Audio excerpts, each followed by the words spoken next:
સુરેન્દ્રનગરમાં તમાકુ વેચાણ પર હવે આરોગ્ય વિભાગ દરોડા પાડશે। સુરેન્દ્રનગર જિલ્લામાં તમાકુ સેવન મુક્તિ ઝુંબેશ હાથ ધરવામાં આવી હતી।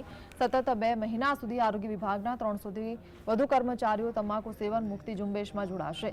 40 ગામો અને 160 શાળાઓમાં અભ્યાસ કરતા વિદ્યાર્થીઓને પણ તમાકુ સેવન મુક્ત બનાવવાનો પ્રયાસ હાથ ધરવામાં આવશે।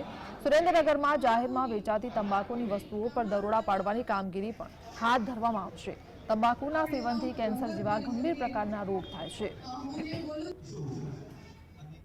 आरोग्य विभाग द्वारा टोबेको फ्री यूथ केम्पेन चालू करवामां आव्युं छे, जे अंतर्गत आज सुरेन्द्रनगर में जोरावनगर अर्बन सेंटर थी कलेक्टर कचेरी सुधी आरोग्यना कर्मचारीओ अंदाजित 300 लोको द्वारा बाइक रेलीनुं आयोजन करवामां आवेल छे।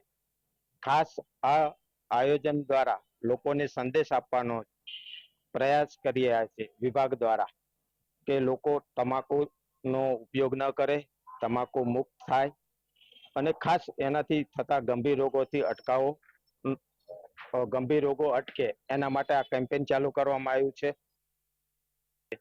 ए अभियान संदर्भे आजे जिल्ला आरोग्यनी टीम एने खास हूँ अभिनंदन पाठवुं छुं।